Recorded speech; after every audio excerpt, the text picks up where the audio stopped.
What I love about this whole day and a half is it's really been walking back home to ourselves. It's really been about allowing ourselves the permission to step into that whisper that hopefully is now just getting louder and louder, that can be what's leading you. And you can be feeling that fulfillment that is your birthright and showing up for yourself and showing up in the world so you can be a blessing to other people in you just being authentic, right? And living into that fullness that is just so fun, and you no longer have to rob yourself of that. So I very intentionally, I hope you can tell like how I choose people to come, and also what are the themes and the conversations. And so the next person I'm about to bring out here is somebody who has really walked this journey and recently decided to create a whole platform based on everything that we're talking about. She started a podcast called I Choose Me. And this is really the culmination of all the brave, courageous steps that she took to be able to proclaim, I'm choosing me, I'm choosing myself.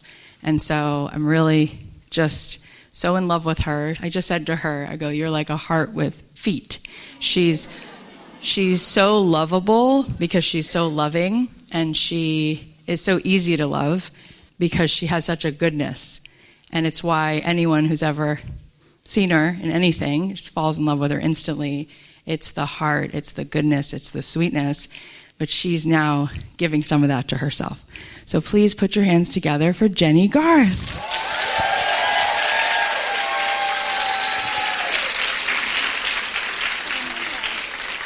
Love you. Here's a microphone. Hi, everybody. That was the nicest introduction I've ever had in my life. Oh my gosh. Like officially. That means so much to me. I'm so grateful. Why are we so far away from each other? Why are we so far? Should we be like Drew Barrymore and just be like, oh my God. I'll just be here. I know. Oh my gosh. You've probably already been on that show, right? Yeah, she really sits gets up right in there. next to you. And now we are doing it too. All right. It's so awesome to have you here. You really are all those things that I just said. I said to her just now backstage, I'm like, everything's energy, and your energy just, it's so obvious. It's like the sweetest, most lovable thing, and it's so easy to love. It's so easy to be around. So thank you for coming here. I'm so happy to be here with you. And I'm so happy when you told me about a month or so ago that you were starting this new podcast. I was like, what's it about? And you tell me it's called I Choose Me. And I'm like, oh, thank God, that's the best thing you could do. I mean, I can't imagine the journey you've actually had to walk. You know, we've talked for the last couple days here about what it's like to be a woman and how we're constantly taking the temperature of the room, and there's a way we want to be pleasing, and we want to be approved by everybody, and to have been in the spotlight from such a young age, that's a lot for a little girl on top of what every little girl already has. And it's kind of a miraculous thing that you are who you are. You are such a good mother. You are. I am. I'm really so proud of it. You have the best girls. Her daughters are like solid, kind, cool. They are in love with you. That is a miracle, like in any case. But to have crossed the ocean you've crossed, like not everybody really gets the blessing and the challenge of the particular life that you've lived. So tell us a little bit about why you chose yourself, why you chose to create a podcast called I Choose Me. Like, what is it about that declaration? What does that say about the journey that you've been on? And what does it mean to have come to a place where you chose yourself? Like, where were you not choosing yourself? What does it mean to have decided to do that? Well, the origin, interestingly enough, came from the journey. On the show back in the 90s, my character declared to choose herself when she was faced with having to choose between two heartthrobs, Dylan and Brandon. I don't know what you're talking about. Oh my God. That is a little moment in time. But the best ever. My whole childhood, sorry. Well, thank you. I said those words and I did my job that day, and I had no idea the impact that it would eventually have on me and other women. So then as I got older and I started hearing from other women, grown women who were supporting other women, they kept giving me the message of like, that had such an impact on me. That helped me to establish within myself that I had that choice to choose myself. And I never, as a young girl, you don't really think about that, like that you can just choose yourself in any moment. And so I came to this sort of weird fork in my road as a 52-year-old woman. It was probably a couple years ago. You're like timeless, by the way. Like 52? Yeah. And no, it's thanks, awesome. Thanks, yeah. It's all awesome. And don't you feel like you love being 50? Like I love being 50. Yes. It's my favorite. You can enjoy your life more, right? Than when you were 22. It's great. I just text somebody, my beautiful friend that's also a spiritual coach.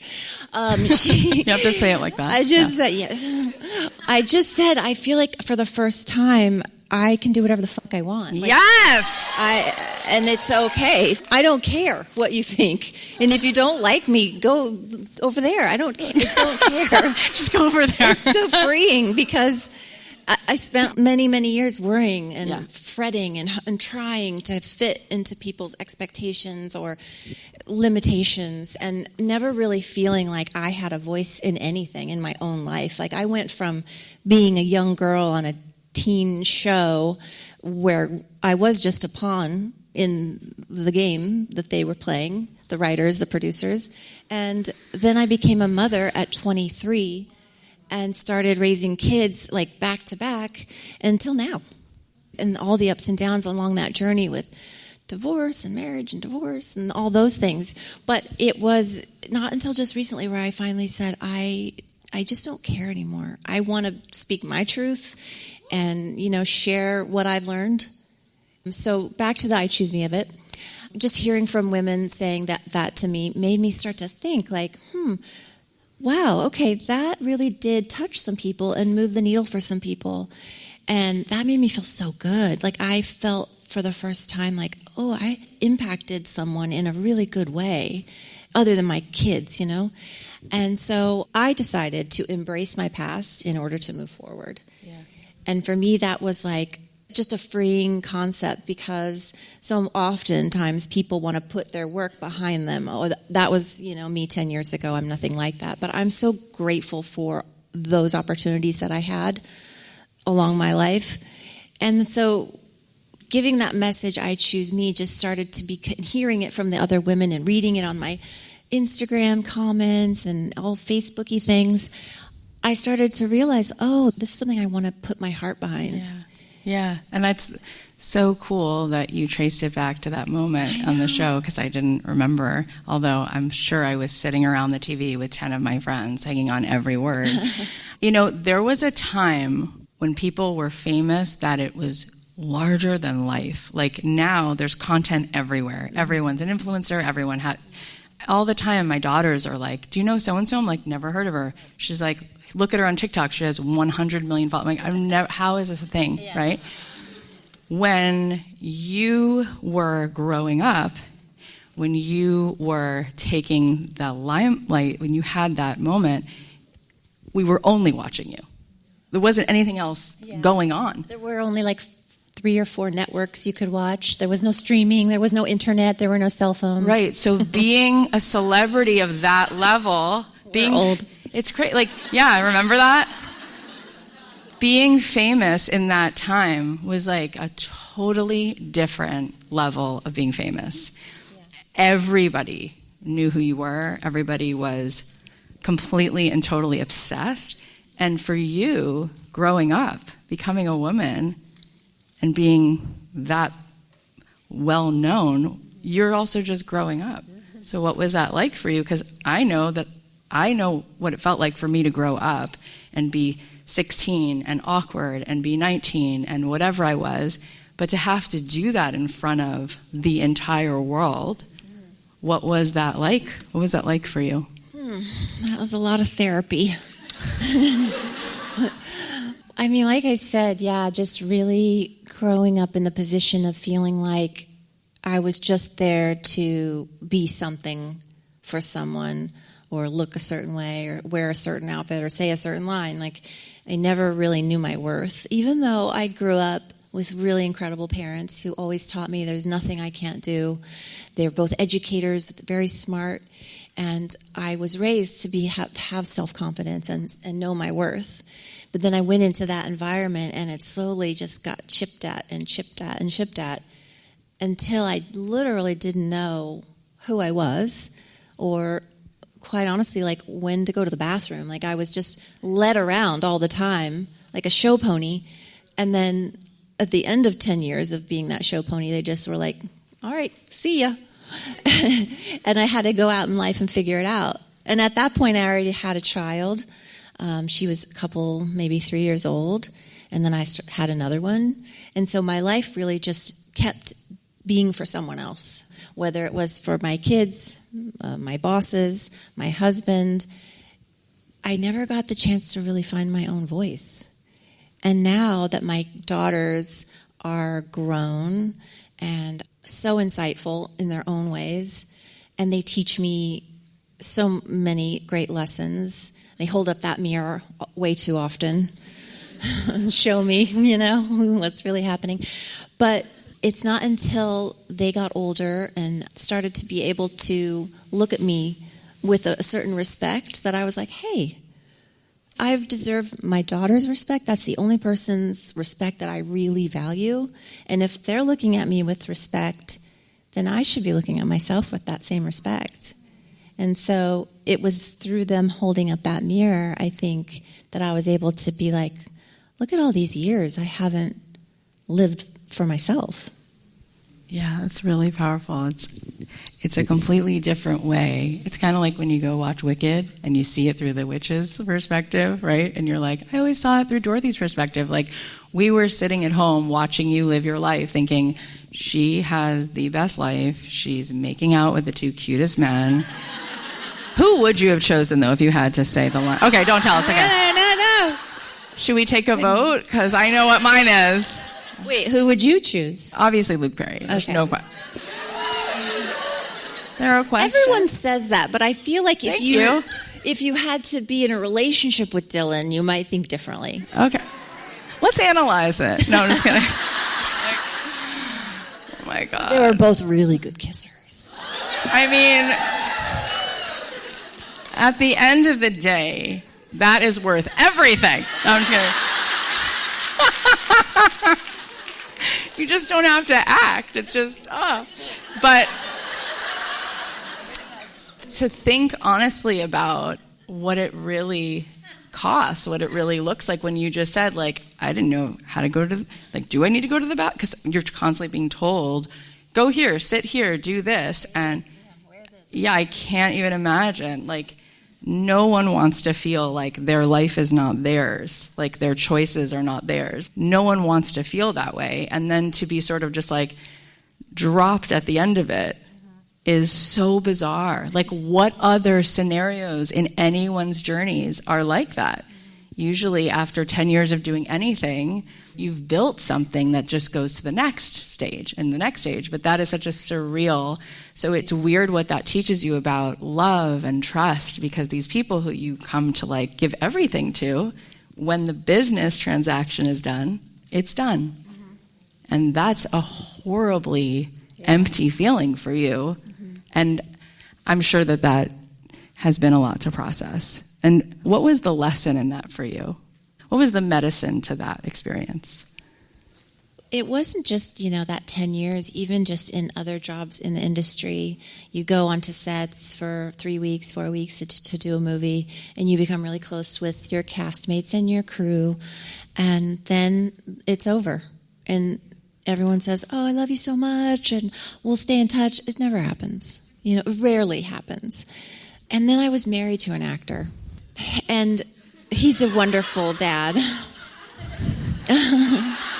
You know he is. He really is. But he kept leaving too. Like I would be home in our perfect family house with the picket fence and all the things that I had done and built because I thought that's what I was supposed to do with this perfect family. And then he would go off and do his movies, and it would just be me and the girls. So there were so many goodbyes. And for somebody that has abandonment issues to begin with, because my father got very sick when I was 12 years old, and I kind of lost him at that point, even though he survived for many years.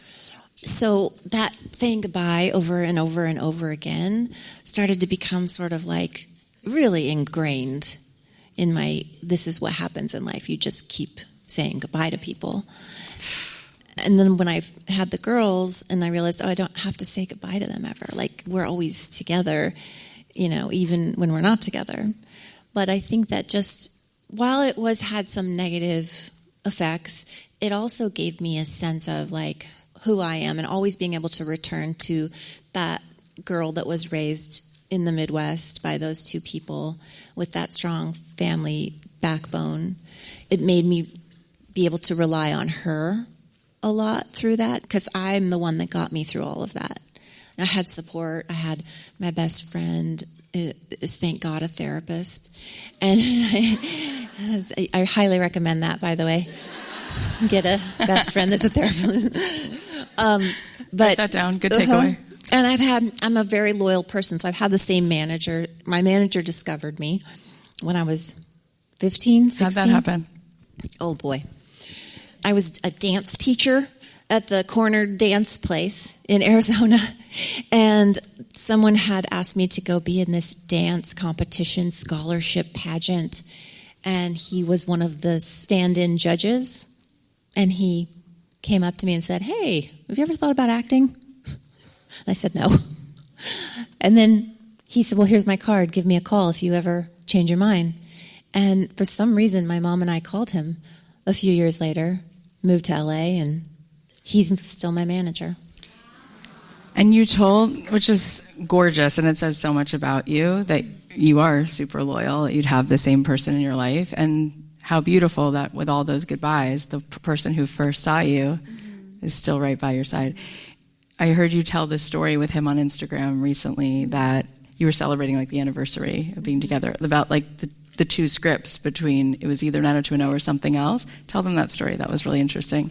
Right. In the beginning, the choice was to do Beverly Hills 90210, or there was another show on the table, it was called Whole High, and it was being done by a big producer, Kenny Ortega. I don't know if you guys know who he is. He's a huge choreographer and producer. And I had to pick between Beverly Hills 90210 and Whole High, and Randy, my manager, advised me, but he said, "It's your decision. You have to make this choice." I was 16, you guys. I was 17 years old.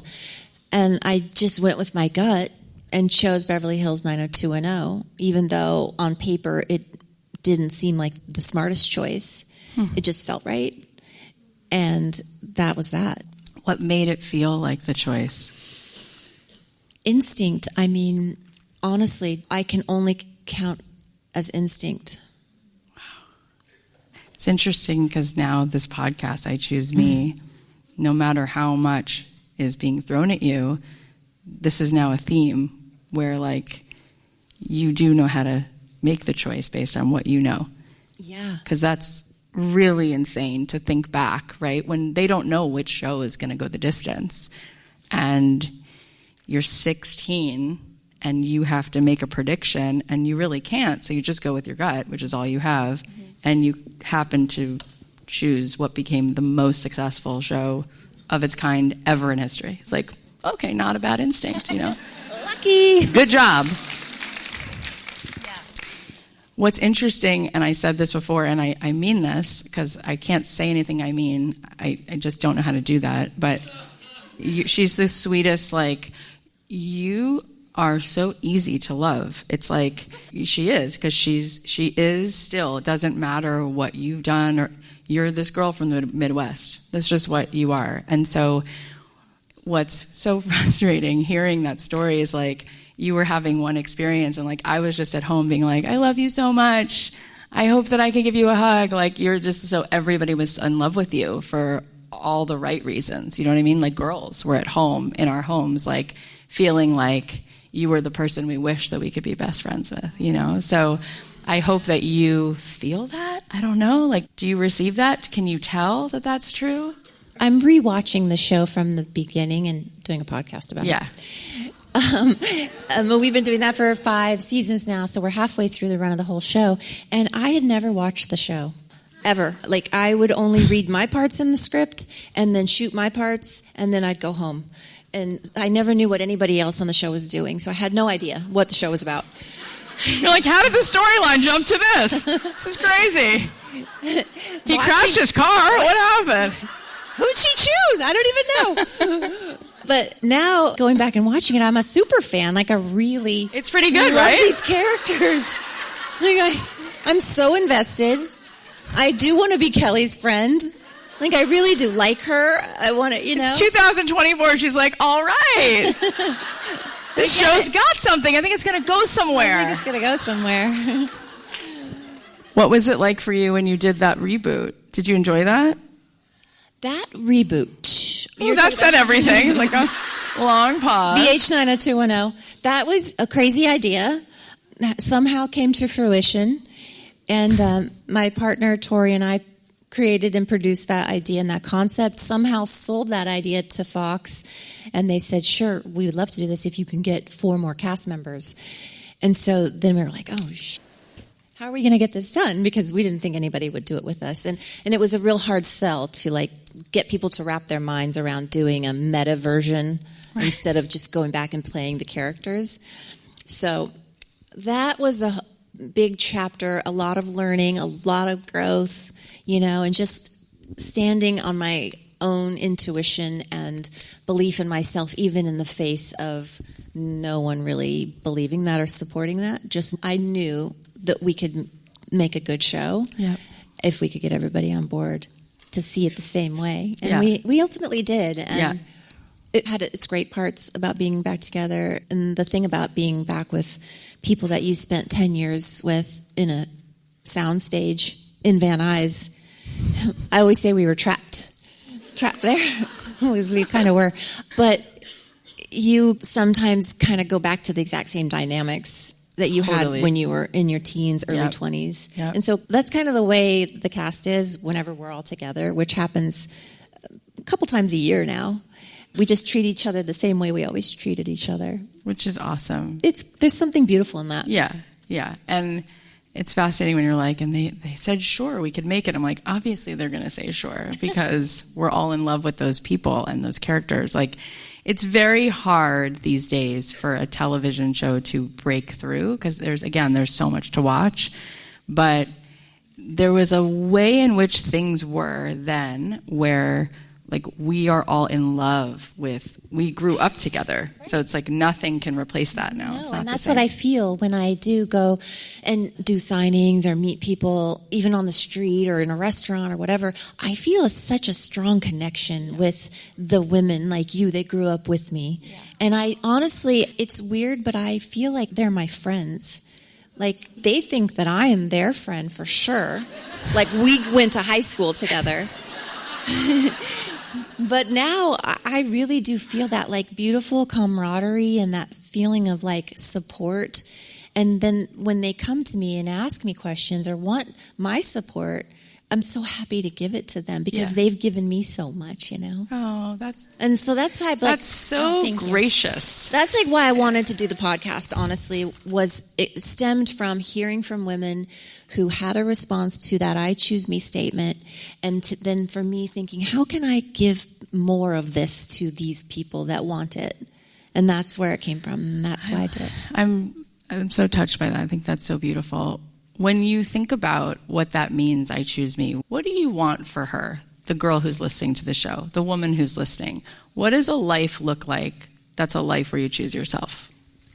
I think for me it comes down to knowing that you can listen to yourself. Like being able to choose yourself comes from tapping into that voice inside of you and listening to what you really need and blocking out all the externals and all the things you're seeing.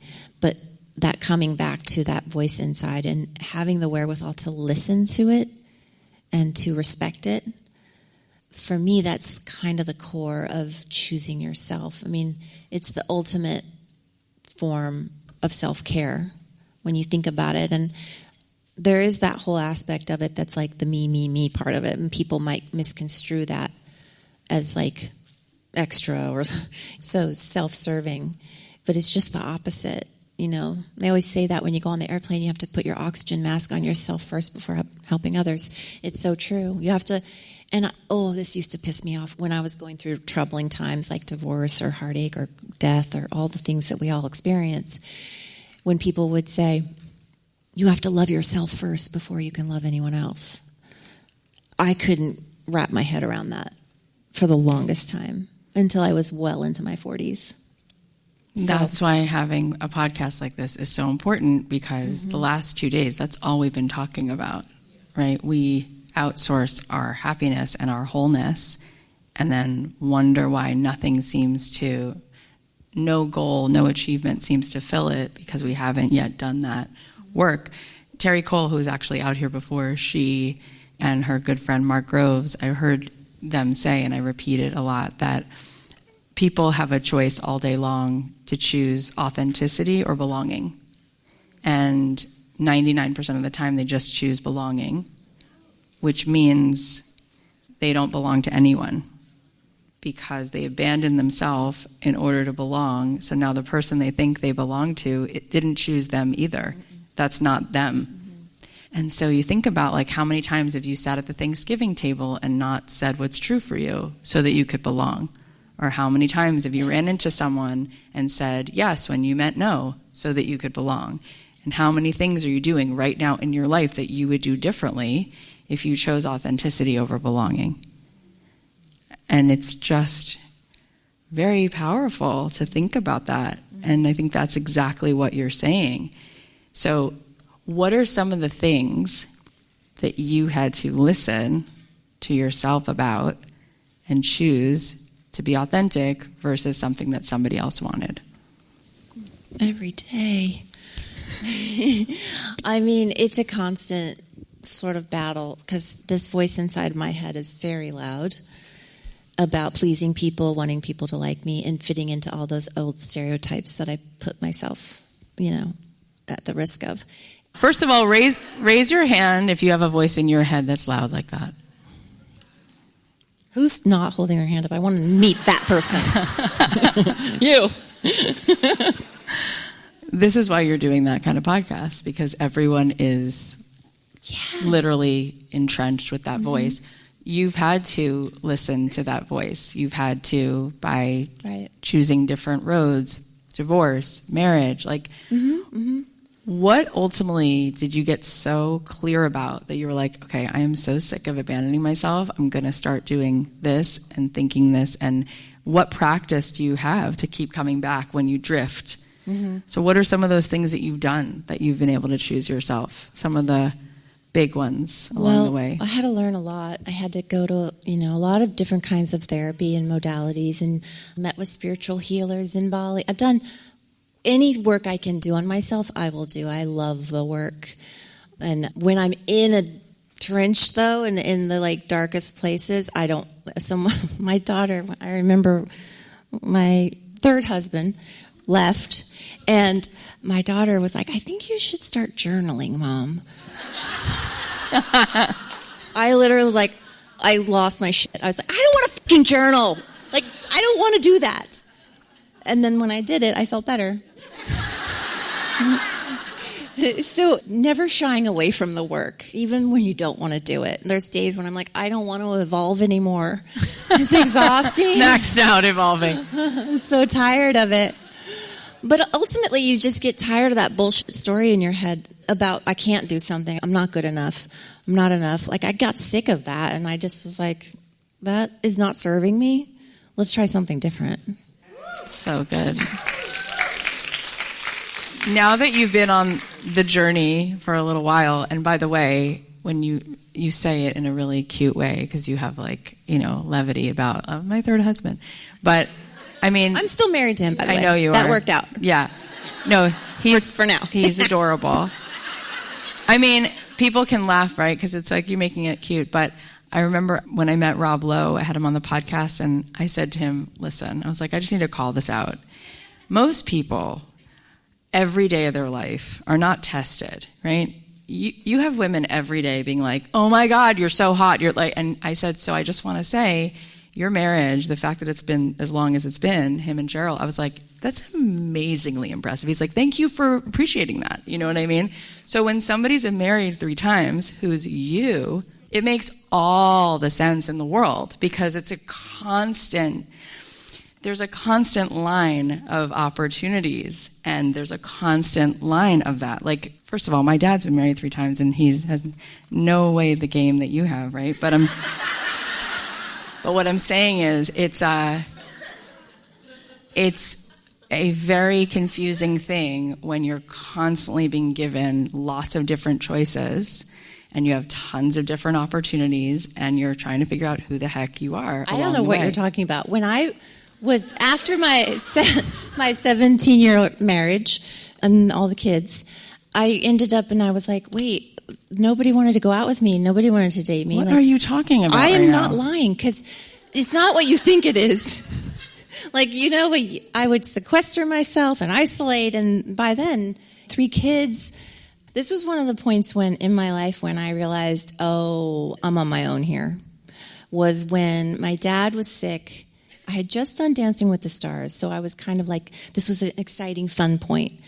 The week after I finished that show, my middle daughter got mysteriously sick, and I thought she was dying. We all thought she was dying. She was 5 years old, and she went from running around and playing to laying on the couch, needing to wear a diaper, having full body rash, fevers. Nobody could figure out what was wrong with her. We took her to the children's hospital. They did 9 days worth of tests on her. And so then, right after that, she got better. Thank God. It was JRA, juvenile rheumatoid arthritis. She's in remission now, but thank you. My dad then got really sick again.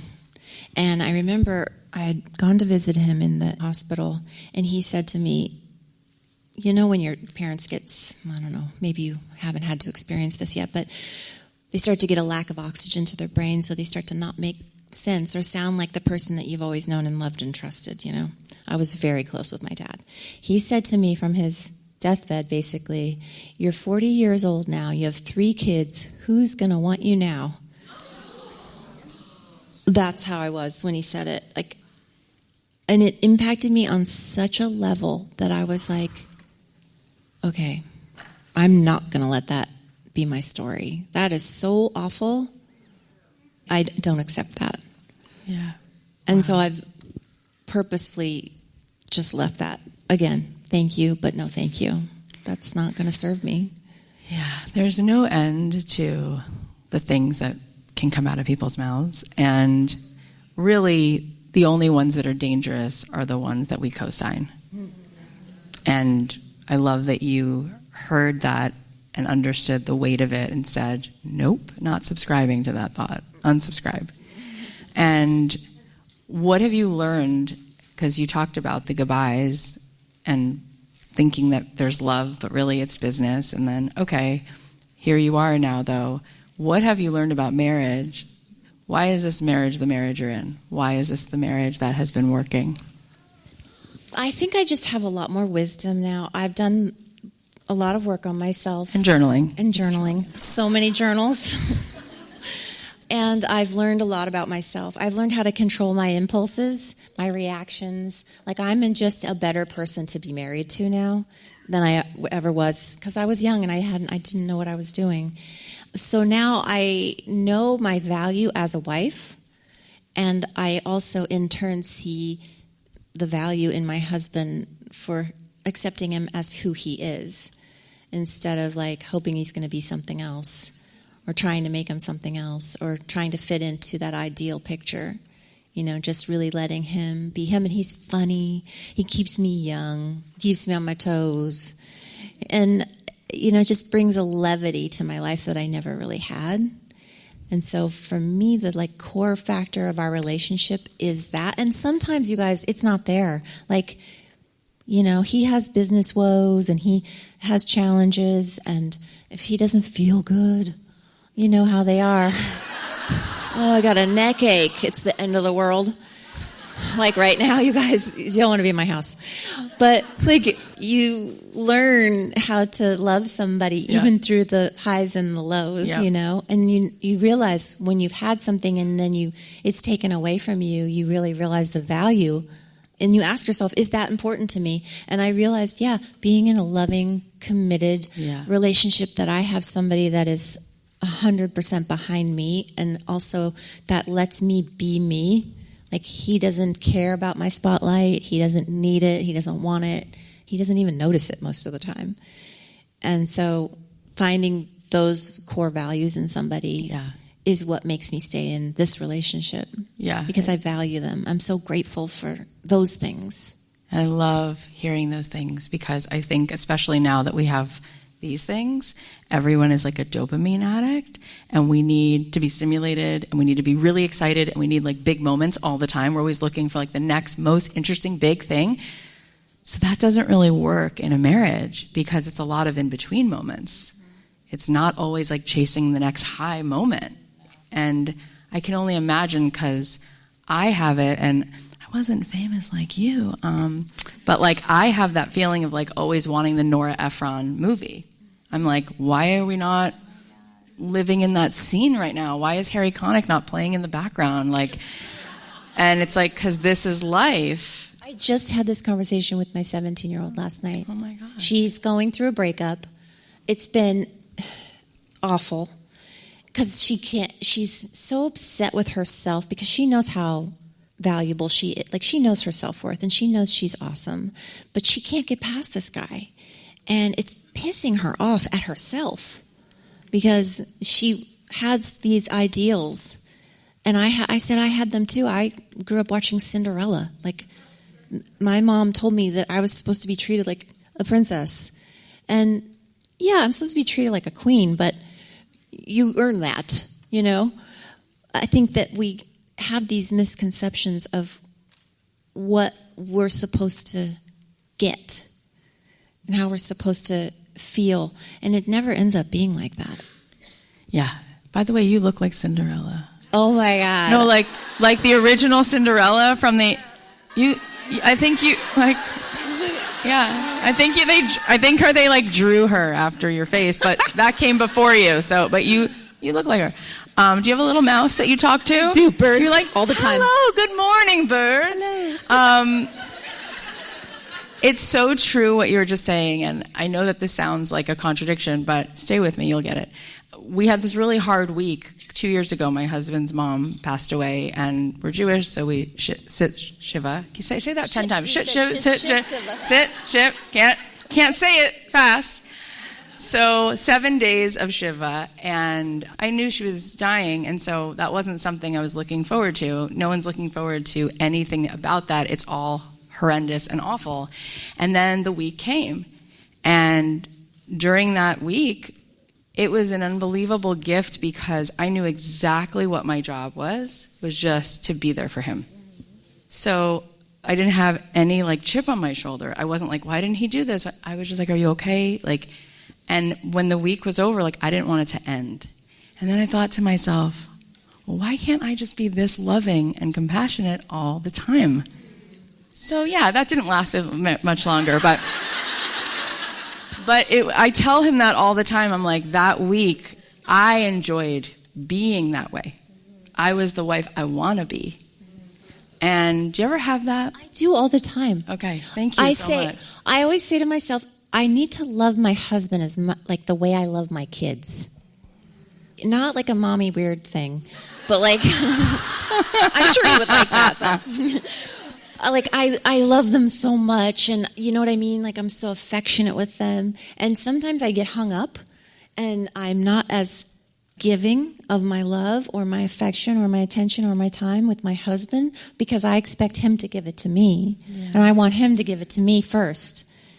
because I'm giving all the time to the kids. Yeah. But that doesn't work for that relationship in the marriage because he wants the same things I want. Who starts? That's my question for you. Who gives it first? Yeah, it's a good thing. Yeah. I think ultimately, though, what you're talking about, like when you're choosing yourself, I think what we forget is the love that we wind up feeling is really the love we give. Like the reason you love your kids so much is because you give to them. And so because you don't think about it in terms of what are they giving to me, you're whole. Like there's nothing empty. So they treat me like shit sometimes. Like let's get into it. The teenager. I met your daughter. She seems like your best that one's friend. Always nice. Okay, that one. Lola. We'll keep her. Yeah. The other two are available if you'd like to adopt. Just one. Just one's available. Just one. But I love her. I really do. I think the other thing that everybody loves about you, and we've been talking about this as a theme the last 2 days, is that you do not take yourself too seriously. No. Thank God, right? Like, that is self-love. I'm so grateful to be alive and be here talking to you and to be able to have a show that was successful in 1990 and to still be using that show as a platform to be able to speak my truth or help people or entertain people or change their moods in some way. Like, I'm so grateful. And I think that's what it all comes down to is just gratitude. That is so rare, by the way, I want you to know. I won't name any names, but I've done 900 episodes of my podcast, and I've interviewed tons of people, and it's definitely a mixed bag, but there are certainly people who they don't feel that way. They don't, and it's a beautiful thing when people see the value in their journey and they're grateful for it. Ralph Macchio was on my show, and he was saying that before The Karate Kid, he was on Broadway with Robert De Niro, and he had this huge career ahead of him. And then he did The Karate Kid, and then he said he could not get a job for about 15 years because he was Daniel. That was all people could see. Wax on. Yeah. You've seen it. You know the movie, yeah. But she had never seen Out to No, but she saw that. It's good. So he said, I would do it again the same way because I loved being with Pat Morita. I loved getting to be a part of that. And he said it allowed me to go be a dad because I couldn't get any work. And he's like, I just trusted it. And I think that comes from having some real wholeness like inside of yourself, that your value isn't being put on being part of something outside of yourself, which you also have that as well. It's a daily choice to have that strength and to call upon it, because it's easy to go down the toilet and spiral for anybody, but it's just about every day telling yourself that you love yourself. Yeah. And that's all that you can do. In the same vein, Andrew McCarthy, who's the sweetest, he's like so sweet and cute. He was sharing that like after those movies, the Brat Pack, all that stuff, he's like, there was years where he didn't get work, and he goes, you don't know how weird it feels where you used to walk into a room and everybody froze, and then you walk into a room and like no one cares. He's like, it's really weird as a human to go through that. Like, it doesn't feel good at all. Welcome to being a woman who's getting older. Like, you're right, like any one of us. Wham, wham. I know. Like, I think women say that all the time. Like, it's you true. Start to feel invisible. That's not a fun feeling. Yeah, you're so right that we have that all the time. Interrupt you. No, she's like, fuck you, Andrew McCarthy. Let's call him. Hey. By the way, you know so many famous people. Oh, it's a podcast. Oh my God. You should start one. I know. Excited. So it's really about taking that journey back to yourself. We talked about Cheryl Strayed earlier and that 1,100-mile walk she did on the Pacific Crest Trail. It's like the most wild thing she said you ever do is like walking home to yourself, like no longer needing the things outside of you. And it's more of a test when you've gone through what you have had in your journey, and it's gorgeous. It's so cool to see you just like living your best life and enjoying it. It's freaking awesome. Give her a round of applause for that. Yeah, thank you.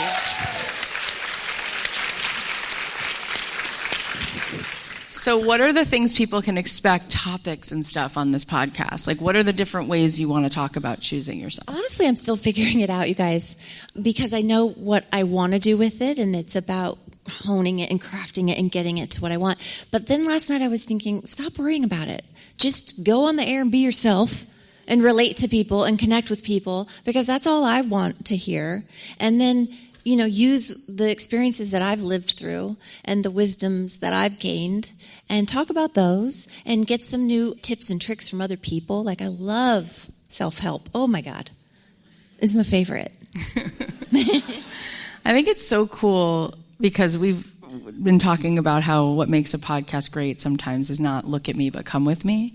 Yeah. And I feel like of all the people, it makes a lot of sense that like you could be like, let's do this together. Like, I really feel like I'm just growing up just now. Like, I'm finally figuring out who I am and trying things out. So it is exciting, and I'm excited to take people on that journey with me. I love that. You also have something going on at QVC. Do you want to talk a little bit about that? Oh. Me? QVC, oh my God, I love QVC.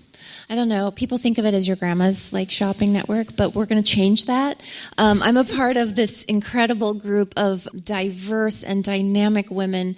It's called the Q50, and it's 50 women over 50 who are just sort of putting it all out there and redefining what 50 looks like and what 60 looks like and what 70 looks like. And we're all just so happy to be sharing our journeys with people and encouraging other women to just live their lives. Like, don't let society keep you down or put you in a box, just because of your age. So the Q50 that QVC is doing, they're calling it the Age of Possibility. And I'm just really honored to be a part. Martha Stewart's in there, you guys. I met Martha that was so exciting. Who else? Martha Stewart, Sherry Shepherd, Christina Applegate. Oh, so many people. Queen Latifah. Yeah, it's a great group. And so we just had this great convention in Vegas, and we all came together, and I just learned so much just from sucking up the energy in that room, quite honestly. Yeah. And I do have a couple of lines on QVC. One of them is the BFF collection, which is home this year. We're coming out with some really cute Christmas stuff in July. And then I have some very exciting news coming up. If I tell you, you can't tell anyone, though. Sure. I'm looking at, I can't say it. There's something coming at the end of July, and I'm really proud of it, and I've worked so hard on it, and I'm doing it with my daughter, and it's just... Oh, that's awesome. So how can we be in the loop to find out what that is? Just like on my Instagram. Okay. Yeah. I'll be talking about it a lot. Yeah. Oh, that's so exciting. And just to touch on it, you mentioned it earlier, but you and Tori do a show, 5 seasons already, right? And you're rewatching 90210. Why is that fun? What's the best part of that? The best part was getting to become a fan of the show. I genuinely mean that. I've never ever watched it before. So watching it and just like girl talking about it, and sometimes we rip it apart and laugh at it, and sometimes it's really moving, and sometimes it's super cathartic. And I have had so many realizations about my journey from watching that young girl and putting myself in her shoes and seeing where she's come. Like, it's been so enlightening. It's hard to even really explain that. Because, when you look back at, like, your high school pictures or your old videos of when you were younger, wow, don't you appreciate that person you're looking at? Yeah. Like, don't you think, oh, look at her. Wow. Look at what she's been through. Look how strong she is. Like, it just blows my mind when I look at it that way. It's amazing. And I know that, like, people can say, like, it's just a TV show. But, like, so many people that I've met, so many people in my family, so many people have been profoundly changed by TV shows and movies. Like, there are messages and stories that get told that literally, there's something even about the medium of it, especially back in those days when you weren't also scrolling Instagram while you were watching TV. I hate when they do that, the kids. Yeah, no, it's like, you're not getting it. You're not watching. Listen. I am, like, completely and totally controlling when we watch TV. I make everybody, and my husband's like, whoa, like, can we I'm like, nope, no talking, no looking at devices. We are all doing this together. Let's go. Sounds fun, right? You want to watch something with me? So true. Not fun, but that show and your character in particular, what's really, truly extraordinary is you went through, on that show, things that were so big for women that had never been covered before. Like, it was on the cutting edge of that. It was to go back now and watch that, like, can you believe the storylines and the courage and the things that you had to be? You were also still a very young person. Like, I don't know, yeah. Where did I draw upon to get those feelings and those emotions in order to play a person that was being stalked by a lesbian in the fire in the basement of the cult when she got shot? There's so many things that, well, she was addicted to drugs and diet pills and her mom was a cokehead. Like, there's so many things that I was winging it, you guys. I had no idea. I was just this girl from the Midwest with a really good family. Oh my God, it's just ridiculous. Like, you're like, yeah, let's just keep writing her into this. It's like, what? Why did they torture me that way? What did they do? I ask myself that question. Oh my God. But I love it because you know what? It's made me appreciate emotion so much. Like, there have been times in my life when I have been, like I said, too reactive or a little on the crazy side sometimes with my emotions and not being able to control them. And so now watching and seeing all that I went through, I get it. Like, I was a basket case because of all the trauma and drama that I had to really feel on a molecular level in order to portray and give that, because I don't ever do anything half-ass. So when I play somebody who's in a situation that's not good, I go there in my mind and my body feels it. Yeah. And so for 10 years I did that, like, just emotional whiplash. Honestly, it's insane because when you go back and now you're doing it, but we watched it in real time, like, you're such a good actress that, like, no, really, like, there was no part of me that didn't believe that was you living that exact life, which, like you're saying now, I can't imagine. Like, Ben Platt was saying how being in Dear Evan Hansen was exhausting because he has to be anxious, and he already is a little bit anxious, and he's like, you have to cry. And he's like, I couldn't emotionally take being in that part anymore. I just couldn't do it. It took such a toll on his life because you're living it on some level. You're having to call it up on some level. And I don't know that you fully get the respect you deserve for how unbelievable an actor you are. Oh, thank you. That's so nice of you. Truly. I tried. Yeah. It's interesting. Like, I heard someone once say that they were talking about how only once, I think, a comedy was voted Best Picture, which was Annie Hall, I believe. Otherwise, it's usually got to be like a movie about the Civil War or the Holocaust, right? There's a way in which people are so pretentious that they can only give respect to things that they deem worthy of that, right? When it's actually, like, Paul Feig was on my show, and he was like, it's actually hard to make a really good comedy. It's harder than it looks. But we don't get in the categories of these other things because, oh, it's a comedy, it's Bridesmaids. It's like, to actually pull that off well, they should be in the Best Picture categories, but they never are. And similarly, it's like, oh, well, that's a show for teenagers. Like, not so fast.